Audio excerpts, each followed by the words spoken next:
गोविंद गोस्वामी इति नामिने। नमस्ते प्राभुपादये गौरवाणी प्रचारिणे निर्विशेषशून्यवादी ग्राम्यजननिस्तारिणे। नमो ओं विष्णुपादाय कृष्णप्रेष्ठाय भूतले श्रीमते भक्तिवेदांत स्वामीति नामिने। नमस्ते सारस्वते गौरवाणी प्रचारिणे निर्विशेषशून्यवादी पाश्चात्यदेशतारिणे। श्रीचैतन्यमनोभीष्टं स्थापितं येन भूतले स्वयं रूपः कदा मह्यं ददाति स्वपदान्तिकं। वन्देऽहं श्रीगुरोः श्रीयुतपदकमलं श्रीगुरून् वैष्णवांश्च श्रीरूपं साग्रजातं सहगण रघुनाथान्वितं तं सजीवं साद्वैतं सावधूतं परिजनसहितं कृष्णचैतन्यदेवं श्रीराधाकृष्णपादान् सहगण ललिता श्रीविशाखान्वितांश्च।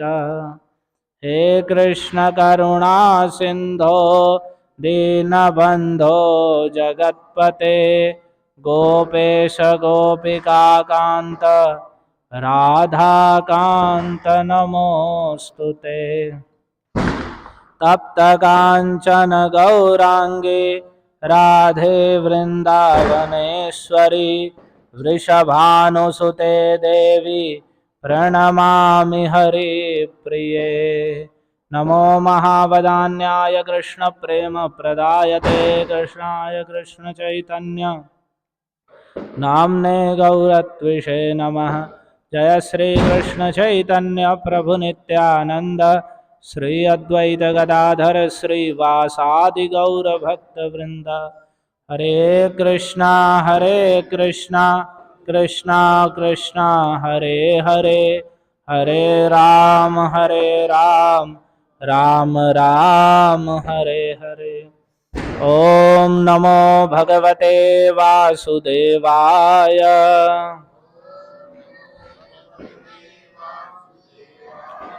ओम नमो भगवते वासुदेवाय।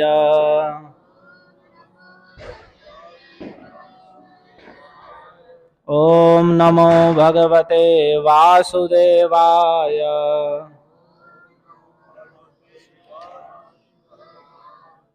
मेरे पीछे बोलेंगे सभी। हे नाथ हे रमानाथ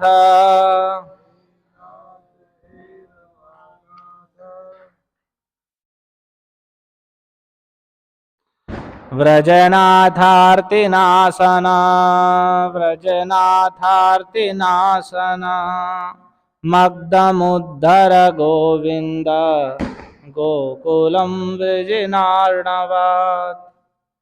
हरे कृष्णा। आज बड़ा ही सुंदर दिन है श्री गोवर्धन पूजा का, और सुबह मंदिर में गोवर्धन पूजा हुई भी थी। उसमें जो सौभाग्यशाली लोग थे वे आए भी थे, अच्छे से पूजा हुई, कीर्तन हुआ था, परिक्रमा आदि, और प्रसाद भी हुआ था बाद में। अभी भी गोवर्धन जी हैं वहाँ, दर्शन कर सकते हैं। अच्छा बनाया जिन्होंने भी वो बनाया था। तो गोवर्धन पूजा है तो कुछ भगवान की गोवर्धन धारण की लीला को ही संक्षेप में सुनते हैं, समय तो बहुत कम है। कि भगवान जब व्रज में कृष्ण बलराम लगभग उनकी 7 वर्ष की आयु थी, तो व्रज में ही भगवान अनेक प्रकार की लीला करते हुए निवास कर रहे थे। तो एक बार उन्होंने देखा कि सभी गोप एक बहुत बड़े यज्ञ की तैयारी कर रहे हैं, बड़ा उद्यम कर रहे हैं। अनेक प्रकार से लोगों का आवागमन, सामान को एकत्रित करना, जो भी एक बड़े यज्ञ कार्य के लिए आवश्यक होता है वे सभी कार्य हो रहे हैं। तो तदभिज्ञो भी भगवान सर्वात्मा सर्वदर्शन, भगवान तो सर्वात्मा है, सबके हृदय में ही परमात्मा रूप से रहते हैं, इस कारण से सर्वदर्शन है, सब कुछ जानने वाले हैं। तो वे जानते थे क्या कर रहे हैं, लेकिन फिर भी उन्होंने बड़ी विनम्रता पूर्वक नंद आदि जहां सभी बड़े बड़े गोप लोग बैठे हुए थे उन सब से उन्होंने प्रश्न किया। कथ्यतांग में पिता कोयम संभ्रम्भो यह उपागता वह उपागता, कि हे पिताजी आप मुझे बताइए आपको कौन सी ये बड़ा उत्सव जो आपके पास आया है और जिसके लिए आप बड़ा भारी काम की भांति और बड़े जोर शोर से कर रहे हैं, ये क्या कार्य है, इसका क्या फल है, इसका क्या उद्देश्य है और ये किस प्रकार से यह यज्ञ किया जाता है, मैं सुनना चाहता हूं, हे पिताजी मुझे बताइए।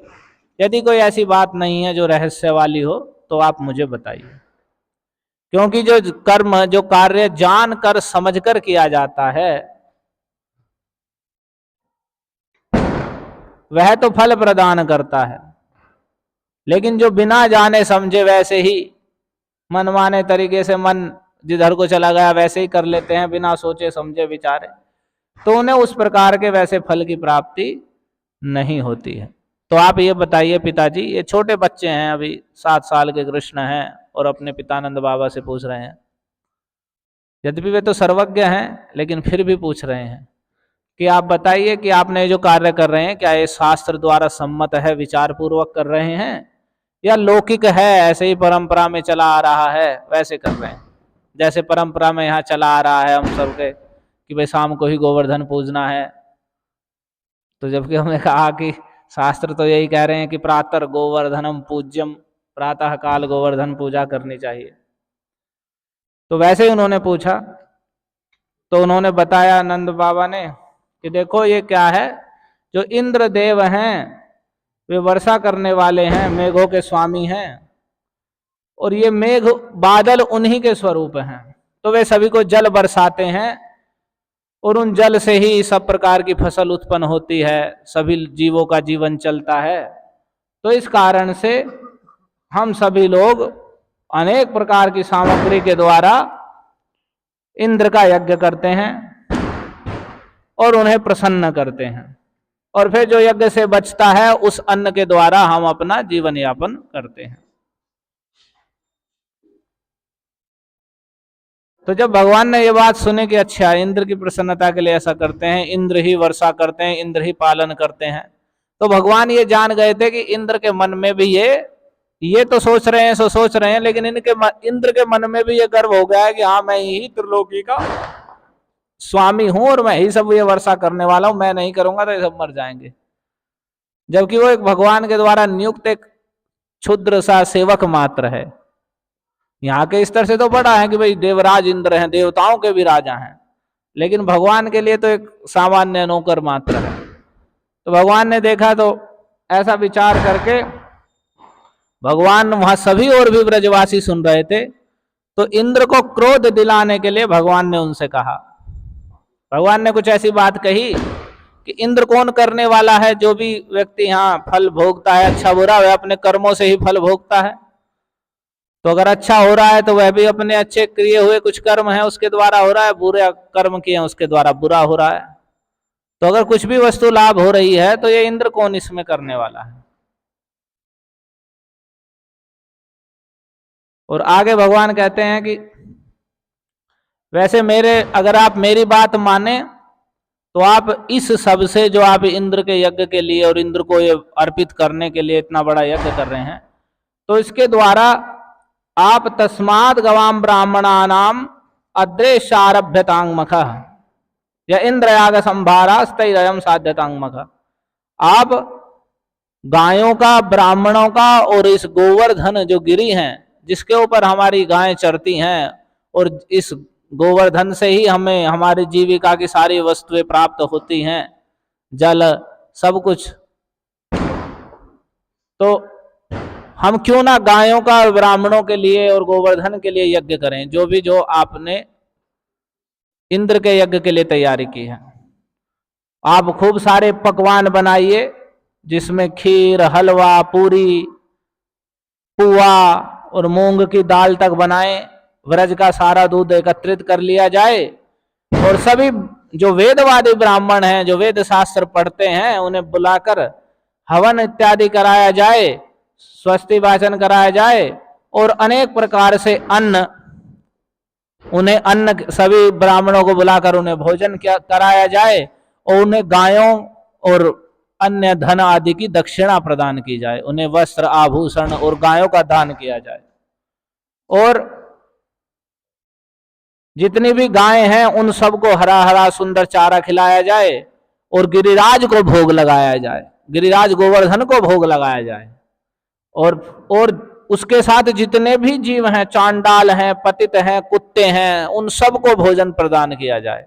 तो इस प्रकार से भगवान प्रसन्न होंगे, गाय प्रसन्न होंगी और ब्राह्मण प्रसन्न होंगे और गिरिराज गोवर्धन प्रसन्न होंगे, तो उससे हमें सब प्रकार से हमारी संपन्नता होगी और सभी लोग प्रसाद पाए, गोवर्धन को भोग लगाकर खूब खा पी करके सुंदर वस्त्र पहने और चंदन लगाकर मस्तक पर तिलक लगाएं, गायों की, ब्राह्मणों की, अग्नि की और गोवर्धन की परिक्रमा करें, प्रदक्षिणा करें। इस प्रकार से हम यज्ञ करें। और देखो पिताजी, मेरी तो ऐसी ही सम्मति है, यदि आप लोगों को भी रुचे तो आप ऐसा ही कीजिए, क्योंकि ऐसा करने से इस यज्ञ से गायें प्रसन्न होंगी, ब्राह्मण प्रसन्न होंगे और गिरिराज गोवर्धन भी प्रसन्न होंगे और मुझे भी बड़ी प्रसन्नता होगी। तो जब नंद बाबा ने देखा कि ये बात बिल्कुल शास्त्र सम्मत और बड़ी जो कल्याणकारी बात है और सीधी सरल है और वास्तव में बिल्कुल सुतर्कपूर्ण भी है कि वास्तव में जिनसे हमें वस्तु प्राप्त हो रही है हम उन्हीं की पूजा नहीं कर रहे हैं, तो हम गायों की पूजा करें, गोवर्धन की पूजा करें और सभी जीवों को भोजन प्रदान करें, ब्राह्मणों की पूजा करें और उसमें ये वे भी संतुष्ट होंगे और ये कृष्ण भी कह रहा है कि मुझे भी यह बड़ा प्रिय लगेगा।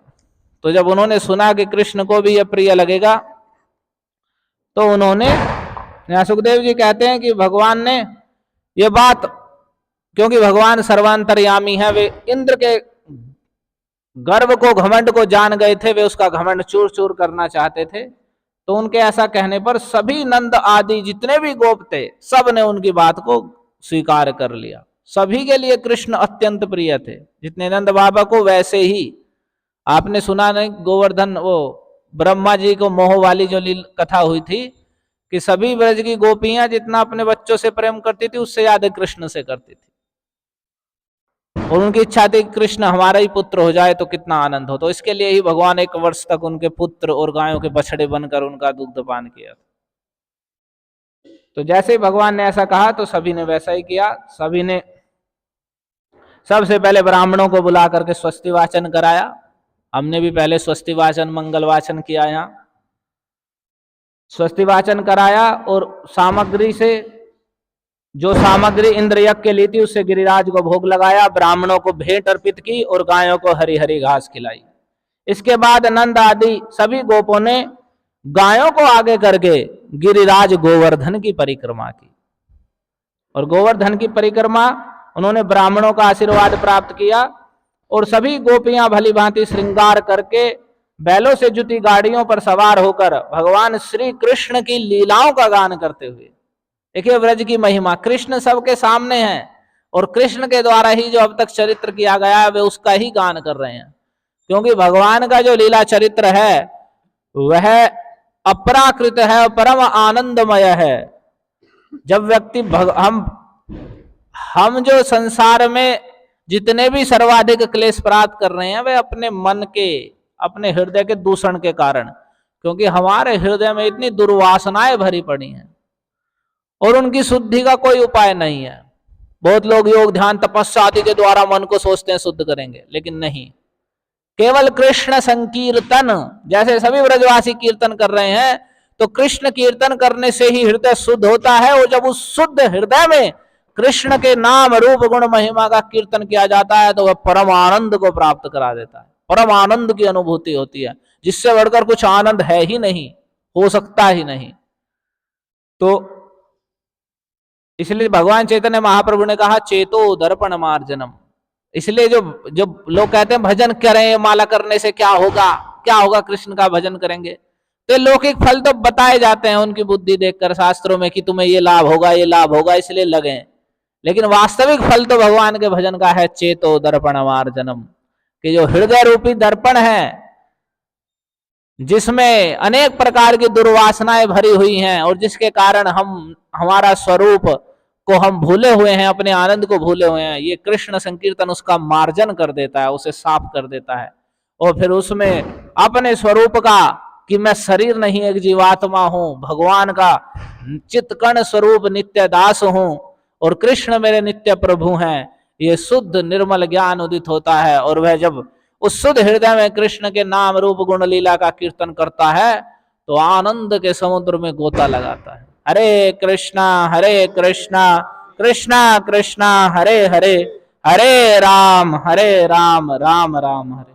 तो सभी बहुत बड़े गोवर्धन उस समय तो और विस्तारित थे, अभी भी गोवर्धन की परिक्रमा 21 किलोमीटर की है लगभग, तो उस समय तो और विस्तारित गोवर्धन थे। तो सभी ने बैलों से जुती गाड़ियों पर सवार होकर गायों को आगे करके और सभी गोपियां आदि सभी सुंदर सुंदर वस्त्र आदि धारण करके सुंदर गिरिराज जी का ही भोजन ग्रहण करके, प्रसाद ग्रहण करके सभी ने गिरिराज की परिक्रमा की और उस समय भगवान की लीला का ही गान कर रहे थे।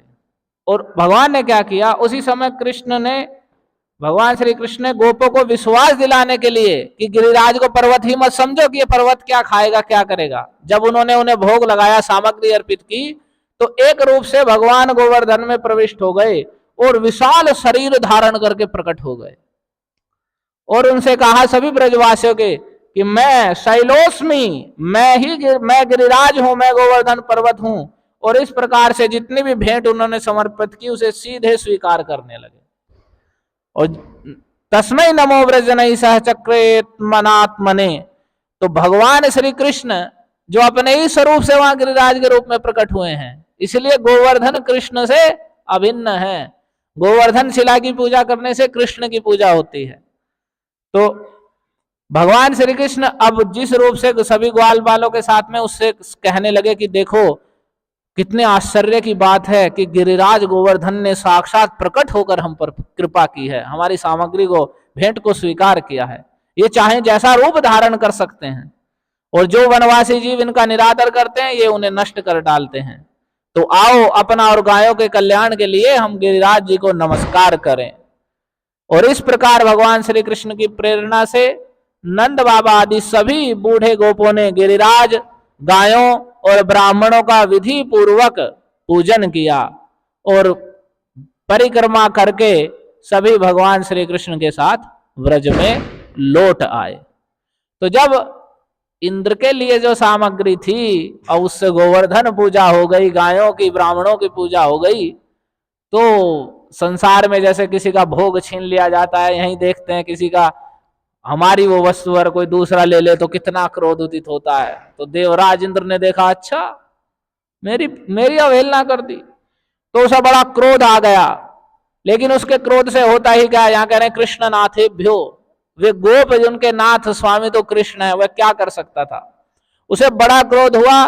तो जो संसार की प्रलय करने के लिए जो बादल बुलाए जाते हैं, जो बड़ी भारी वर्षा करते हैं, उस सांवर्तक नामक गण को उसने बादलों के समूह को बुलाया और कहा कि देखो ये गोप ये सब वन में रहते हैं और इन्हें धन का नशा हो गया है और एक मृत्यु लोक के प्राणी कृष्ण की बातों में आकर इन्होंने मुझ देवराज की अवहेलना कर दी है।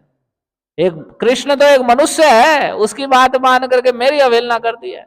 जाओ इन्हें, उसने बहुत कठोर शब्द भी बोले भगवान को कि कृष्ण बकवादी है, नादान है, अभिमानी है और मूर्ख होने पर भी अपने आप को बड़ा पंडित समझता है। वह स्वयं मृत्यु का ग्रास है, फिर भी उसका सहारा लेकर इन अहीरों ने मेरी अवहेलना कर दी। तो इनका जो ये धन का नशे में चूर हो रहे हैं और कृष्ण ने इन्हें और बढ़ावा दे दिया है, मैं इनका ये धन का नशा दूर कर दूंगा। आज इन्हें इनके पशुओं सहित सबका संहार कर दूंगा, तो तुम सब जाओ और उस व्रज में ऐसी वर्षा करो कि पूरे नंद के व्रज को सबको नष्ट कर दो। देखो ये होता है देवताओं में और भगवान में अंतर, कि रोज पूजा कर रहे हैं और एक बार पूजा नहीं करी तो सर्वनाश। और सच में ऐसा ही होता है। लोग कहते हैं नाराज ना हो जाए, तो यही तो बात है, नाराज ना हो जाए। पूजा करेंगे और फिर नहीं करेंगे तो नाराज तो होंगे ही, लेकिन भगवान कभी नाराज नहीं होते। भगवान तो पुनः पुनः अवसर देते हैं। यदि कोई भक्ति छोड़ के भी चला जाता है तो पुनः पुनः खींचते हैं कि कहीं तो तेरा कल्याण नहीं होगा, मेरी शरण में आ जा। तो ऐसे भगवान को हमें प्रेम से भजना चाहिए। तो उसने उन्हें सबको बुला दिया और कहा कि मैं भी ऐरावत हाथी पर आऊंगा और बहुत सारे वायु के जो रूप हैं, मरुदगण हैं, उनको साथ में लेकर के। इस प्रकार उसके कहने से वे सभी जो बादल थे बड़े वेग से नंद बाबा के व्रज पर चढ़ाए और मूसलाधार पानी व्रज में बरसाने लगे। चारों ओर बिजली चमकने लगी, बादल आपस में टकराकर कड़कने लगे, प्रचंड आंधी से बड़े बड़े ओले बरसाने लगे, खूब बड़े बड़े ओले बरसने लगे। और इस प्रकार दल के दल बादल बार बार आकर खंबे के समान मोटी मोटी धाराएं गिरा रहे थे, खंबे जैसे सीधा गिर रहा हो, ऐसी वर्षा हुई। और इस प्रकार से कर रहे थे और ब्रज भूमि का कुछ ही समय में कोना कोना पानी से भर गया। कहां नीचा है कहां ऊंचा है इसका पता चलना कठिन हो गया। जब इस प्रकार की वर्षा से और इतनी झंझावात से सभी एक एक व्रज के जितने भी पशु थे सभी ठिठुरने लगे, कांपने लगे। जितने भी गोप ग्वाल ग्वालिने ठंड के मारे अत्यंत व्याकुल हो गए। तब सभी के सभी भगवान श्री कृष्ण की शरण में गए। उस समय इतनी वर्षा से सताए जाने के कारण सभी ने अपने अपने सिर और बच्चों को अपने शरीर के नीचे छुपा लिया, से झुक गए। सभी अपने बच्चे सबने गोद में ले लिए। बहुत भारी वर्षा हो रही थी और इतनी ठंड हो गई थी और इतनी बिजली कड़क रही है और अकाल ही, कोई समय नहीं है वर्षा का। अभी कोई वर्षा ऋतु थोड़ी चल रही है, इसी समय आज के दिन की ये घटनाएं हैं सब। तो जब ऐसा होने लगा तो कांपते कांपते भगवान की शरण में पहुंचे और भगवान से कहने लगे, कृष्ण कृष्ण महाभाग त्वन्नाथम गोकुलम प्रभो त्रातुमर्हसि देवान्नः कुपितात् भक्तवत्सलः। हे कृष्ण, हे महाभाग्यशाली, तुम बड़े भाग्यवान हो और बड़े भक्त वत्सल हो और पूरे गोकुल के स्वामी आप ही हो। अब ये इंद्र क्रोधित हो गया है और उसके क्रोध से ही वह इतनी वर्षा कर रहा है। अब उसके क्रोध से तुम ही हमारी रक्षा कर सकते हो। तो जब भगवान ने देखा कि वर्षा के ओलों की मार से सब पीड़ित हो रहे हैं, बेहोश हो जा रहे हैं, वे समझ गए कि ये सारी इंद्र की करतूत है, उसने ही क्रोध के कारण ऐसा किया है। तो भगवान ने सोचा कि अब मैं अपनी योग माया से इसका भली भांति उत्तर दूंगा। ये सब लोग देखिए भगवान क्या करें, ये सब लोग लोकेश मानिनाम मोढ़्यात्, ये मूर्खतावश ही अपने आप को लोकपाल मानते हैं कि मैं देवराज हूं, मैं फलाने लोक का स्वामी हूं, मैं स्वर्ग का हूं, तो मैं उस लोक का हूं, मैं उस लोक का हूं। तो ये अपने आप को झूठे ही मूर्खता के कारण लोक का स्वामी मानते हैं। तो इन्हें ऐश्वर्य और धन का जो घमंड हो गया है और जो अज्ञान बढ़ गया है, इसे मैं अभी चूर चूर करूंगा। देवताओं तो सत्वगुणी होते हैं, लेकिन इनमें देखो कैसा रजोगुण तमोगुण बढ़ रहा है। तो मैं इन सब की रक्षा करूंगा, क्योंकि साधु पुरुषों की रक्षा करना तो मेरा व्रत है, प्रतिज्ञा है कि एक बार भी मेरी कोई शरण में आ जाए तो मैं उसे सभी प्रकार के भय से मुक्त कर देता हूं। ये भगवान की, पूर्ण पुरुषोत्तम भगवान श्री कृष्ण की प्रतिज्ञा है। सकृदेव प्रपन्नो यस्तवास्मीति च याचते अभयम सर्वथा तस्मै ददाम्ये तद्व्रतम मम। ये मेरी प्रतिज्ञा है कि एक बार भी मेरी शरण में आकर जो सच्चे हृदय से एक बार कहता है, हे कृष्ण मैं आपका हूं, तवास्मि, हे कृष्ण मैं आपका हूं, आपका दास हूं, आपकी शरण में हूं, आप ही मेरे बस रक्षक पालक हैं, अब मैं अन्यत्र कोई मेरा स्वामी रक्षा पालन करने वाला नहीं है। तो एक बार भी जो इस प्रकार से मेरी शरण ग्रहण करता है, कहता है मैं केवल आपका हूं, तो भगवान करे अभयम सर्वथा तस्मै, तत्काल मैं उसे सभी प्रकार के भयों से मुक्त कर देता हूं। कोई भय नहीं, सारे भयों से मुक्त कर देता हूं। ददाम्ये तद्व्रतम मम, ये मेरा व्रत है, प्रतिज्ञा है। तो भगवान ने यही कहा कि ये सब मेरी शरण में है और इनकी रक्षा करना तो मेरा व्रत है और अब उसके पालन का समय आ गया है। तो कह रहे हैं इत्युक्त्वैके न हस्ते न कृत्वा गोवर्धनाचलम दधार लीलया कृष्ण छत्राकमिव बालक। भगवान श्री कृष्ण ने इस प्रकार कह करके एक हाथ से ही गोवर्धन पर्वत को उखाड़ लिया। एक हाथ से ही 7 वर्ष के बालक हैं, जो अभी आप कल सुन रहे थे कि माता यशोदा ने जिन्हें बांध दिया, जो भय के मारे रो रहे हैं, वही भगवान ने एक हाथ से ही गोवर्धन पर्वत को उखाड़ लिया और खेल ही खेल में उसे धारण भी कर लिया, ऊपर उठाकर धारण कर लिया।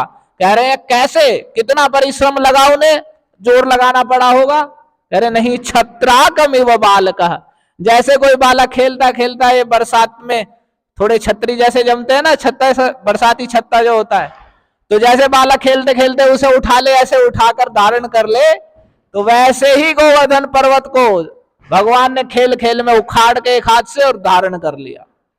और फिर भगवान ने कहा अथाह भगवान गोप हेम बताते व्रजौकसा, कि हे माता, हे पिताजी नंद जी, हे सभी व्रजवासियों, तुम सभी अपने जितने भी आपके साथ अपनी गाय और सामग्रियां उन सबको लेकर इस गोवर्धन के, अब उठाने से नीचे गड्ढा जैसा बन गया, तो सभी इसमें आ जाइए।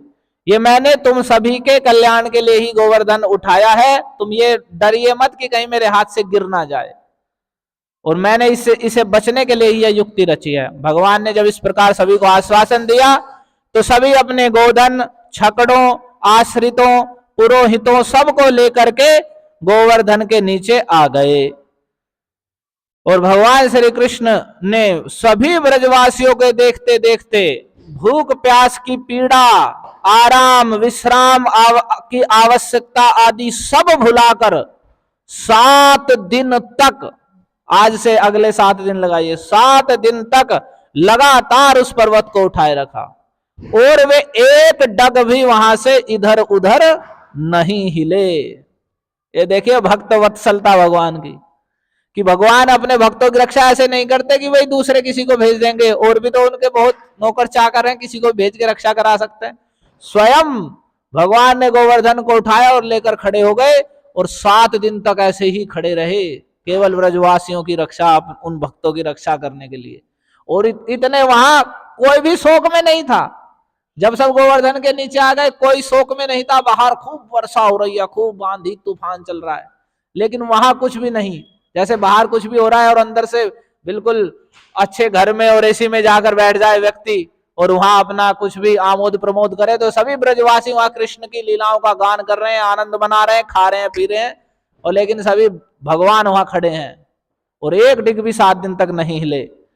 और इधर जब भगवान की योग माया का ऐसा प्रभाव इंद्र ने देखा, तो उसने जो कह रहा था ये तो बालक है, बकवादी कृष्ण है, मनुष्य है, इसकी बातों में आकर मेरी आज्ञा उल्लंघन कर दी, मेरी पूजा छोड़ दी। तो अब कृष्ण, उसका इंद्र के आश्चर्य का ठिकाना न रहा, उसकी सारी हेकड़ी दूर हो गई, भौचक्का रह गया, और फिर उसने अपने आप ही जैसे उन्हें आदेश दिया था, उन मेघों से कहा कि अब बंद कर दो, अब बहुत हो लिया है। उसका सारा घमंड चूर हो गया। बड़ा आश्चर्यचकित हो गया इंद्र कि क्या, कितनी बड़ी ये घटना हो गई, इतना बड़ा पर्वत इतने दिन तक लगातार धारण करके रखा हुआ है। तो ये तो वास्तव में अब जो उसे ये मरते मरते कर रहा था, उसे बोध हो गया कि ये तो वही भगवान है जिनकी गर्भ के समय हम स्तुति करने गए थे। और जब भगवान ने देखा कि सारा आंधी तूफान वर्षा बंद हो गई, भगवान ने सभी से कहा कि अब सभी बाहर निकलो। सभी अपने अपने गोधन, अपने छकड़े और सब कुछ लेकर के, स्त्रियों बच्चों बूढ़ों को लेकर सभी उससे बाहर निकल आए। और सर्वशक्तिमान, जो सभी शक्तियों के एकमात्र स्वामी है भगवान श्री कृष्ण ने, सभी के देखते देखते खेल ही खेल में जैसे उठाया था, वैसे ही उठा करके गोवर्धन को पहले की भांति उसके स्थान पर रख दिया। तो ब्रजवासियों के हृदय प्रेम से, आवेग से भर आया। पर्वत रखते ही सब भगवान के पास दौड़ आए, पकड़कर कोई उन्हें आलिंगन करने लगा हृदय से, तो कोई चूमने लगा। बड़ी बड़ी बूढ़ी गोपियों ने बड़े आनंद से दही चावल जल से उनका मंगल तिलक किया, खुले हृदय से उन्हें सुंदर आशीर्वाद दिए। यशोदा जी, रोहिणी, नंद बाबा, बलराम जी ने बड़े स्नेह से उन्हें आलिंगन कर लिया। उस समय आकाश में स्थित होकर सभी देवता, सिद्ध, गंधर्व, चारण सभी भगवान की स्तुति करने लगे और ऊपर से फूलों की वर्षा करने लगे। स्वर्ग के ही देवता लोग फिर शंख बजाने लगे प्रसन्न करने के लिए कि कहीं अब अगर इन्हें हमारे क्रोध से तो कुछ नहीं हुआ, अगर इन्हें क्रोध आ गया तो स्वर्ग का हो जाएगा सब कुछ। तो सभी भगवान के लिए सभी वाद्य यंत्र बना के भगवान को प्रसन्न करने लगे। और तुम्बुरु आदि गंधर्व राज जो बड़े गंधर्व हैं ये भगवान की उस लीला का सुंदर स्वर में गान करने लगे। और इस प्रकार से भगवान ने व्रज की यात्रा की, उनके साथ बलराम जी चल रहे थे और सभी गोप ग्वाल बाल उनके सखा उनके साथ उनकी सेवा कर रहे थे। और सभी व्रज की गोपियां भगवान के गोवर्धन आदि की लीलाओं का गान करती हुई सभी व्रज में लौट आई। तो इस प्रकार से आज के दिन ही भगवान ने गोवर्धन धारण की लीला की। और इस पूरी लीला को एक श्लोक में सुखदेव गोस्वामी ने कह दिया, देवे वर्षति यज्ञ विप्लव रुषा वज्रास्व वर्षा निलैः सेदात्पाल पशु स्त्री आत्मशरणं दृष्ट्वानुकंप्युत्स्मयन् उत्पाट्यैककरेण शैलमबलो लीलोच्छिलेन्द्रं यथा बिभ्रात् गोष्ठमपान् महेन्द्र मदभेत् प्रियान्न इंद्रो गवाम।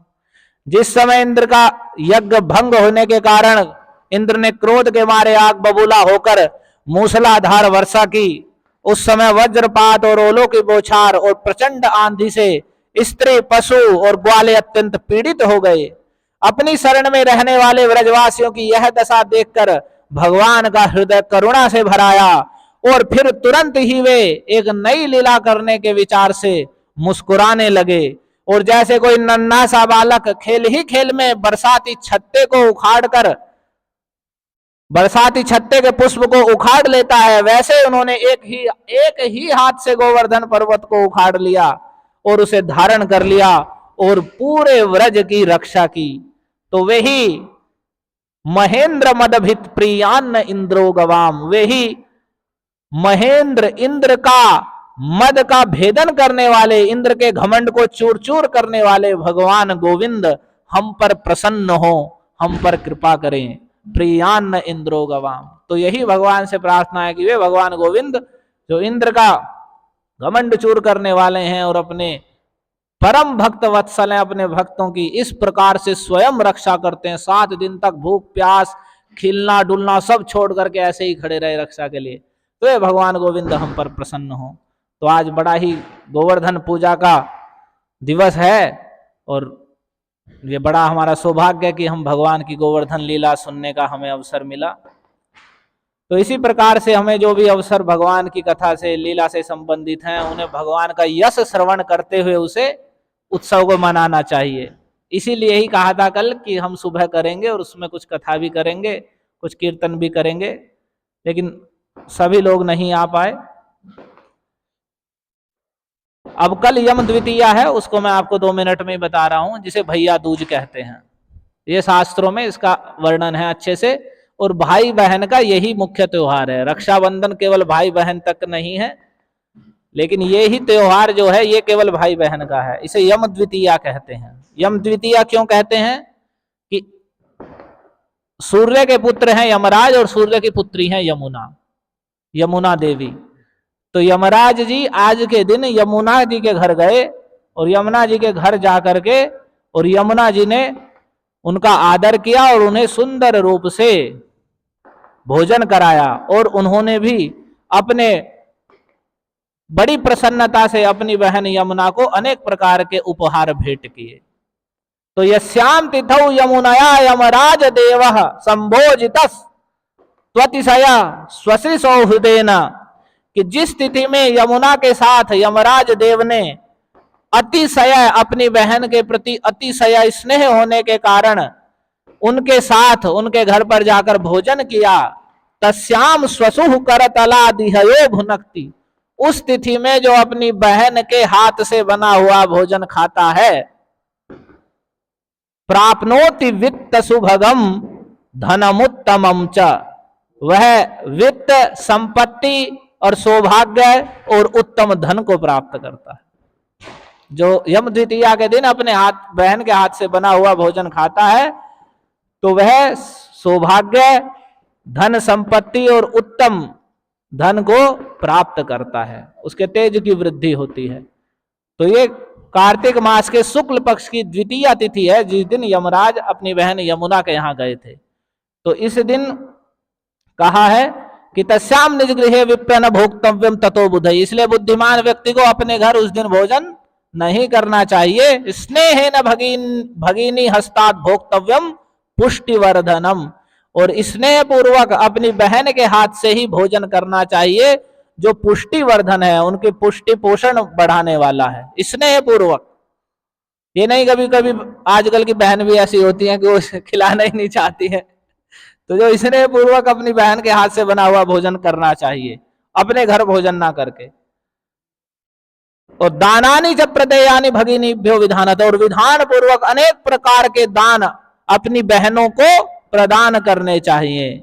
और सर्वा भगिन्य संपूज्या, ये नहीं कि एक ही हमारी बहन है बस उसे ही पूजेंगे, और भी जो आस पास में है, पड़ोस में जो भी बहन है, वे सभी की सभी बहन पूजनीय हैं। सर्वा भगिन्य संपूज्या अभावे प्रतिपत्न जाह, जितनी भी अपनी बहन है, आसपास में ताऊ चाचा आदि जितनी बहन है, सबकी पूजा करनी चाहिए। उन्हें दान, अनेक प्रकार के वस्त्र, आभूषण, धन इत्यादि दान करना चाहिए। और बहनों को चाहिए, और उसका कार्य है कि वह बहन के घर जाए, जैसे यमराज अपनी बहन के घर आए। और यदि बहन घर ही है, विवाह आदि नहीं हुआ, तो घर पे भी वैसा करना चाहिए। और इस प्रकार से, और भी इसमें अगर कोई यमुना जी में आज के दिन स्नान करके यमराज जी का दर्शन करता है, पूजा करता है, ये मथुरा में विश्राम घाट पर एक यमराज और यमुना जी का मंदिर है, तो वहीं बहुत लोग करते हैं, विश्राम घाट में यमुना जी में स्नान करके यमराज और यमुना जी का दर्शन करते हैं, पूजा करते हैं। तो उन्हें कहा गया यमलोकम न पश्यति, तो यमराज जी उनसे प्रसन्न हो जाते हैं और यमलोक का वे फिर दर्शन नहीं करते हैं, यमलोक में नहीं जाते हैं। तो कल की जो विधि है ये इस प्रकार से है। लेकिन अभी हम लोग क्या सोचते हैं, सब वैसे ही है, व्यवहारिक मात्र है, तो चलो 4 दिन 5 दिन पहले ही कोथली दिया हो, उसमें काम हो जाएगा। लेकिन जो विधि है ये वास्तव में हमारे कल्याण के लिए है, और इस प्रकार से। तो अगर हम जो शास्त्रों में वर्णित जो भी है, हमें उसे भार नहीं समझना चाहिए उत्सव को। ये सभी हिंदुओं की एक विशेष मतलब विडंबना जैसी है कि वो बाहर समझते, सोचते हैं कि बोझ आ गया, इसमें पैसा खर्चा होगा, बस जैसे तैसे करके निपटा दो। नहीं, जिस तिथि में है उस तिथि में वैसे ही करना चाहिए। उससे हमें सभी प्रकार से आरोग्य, सुख, संपदा, इन सब चीजों का लाभ होता है। तो कल की यही विधि है कि उसे चाहिए भाई को वह बहन के घर जाए, और नहीं तो बहन के हाथ से बना हुआ भोजन खाए, घर पर ही है तो, नहीं तो बहन के घर जाके उसके हाथ, और स्नेह पूर्वक बहन को अपने भाई को भोजन कराना चाहिए। जो ऐसा करता है वह उत्तम धन, सौभाग्य आदि लाभ करता है। और सभी बहनों को, जितनी भी बहन लगती हैं आसपास की, सभी की पूजा उसे संपूज्य, यानी उन्हें दान, वस्त्र, आभूषण और धन आदि दान देकर उनकी पूजा करनी चाहिए। विधान पूर्वक लिख रहा, विधान। ये कल के जो उत्सव है या तिथि है उसका ये कर्तव्य बताया गया है। हरे कृष्णा कृष्णा कृष्णा हरे हरे, हरे राम राम राम हरे। लेकिन जो भी खाना चाहिए उसे पहले भगवान को भोग अवश्य लगाना चाहिए, ये नहीं कि हम सीधे ही खा लें। हरे कृष्णा। कार्तिक मास महा महोत्सव की जय। श्री गिरिराज गोवर्धन की, गोवर्धन धारी भगवान श्री कृष्ण की, ग्रंथराज श्रीमद् भागवतम की, गोवर्धन पूजा महा महोत्सव की, जगत गुरु श्रील प्रभुपाद की। निताय गौर हरि प्रेमानंदे। हरे कृष्णा कृष्णा कृष्णा हरे हरे, हरे राम राम राम हरे हरे। हरे कृष्णा। धन्यवाद।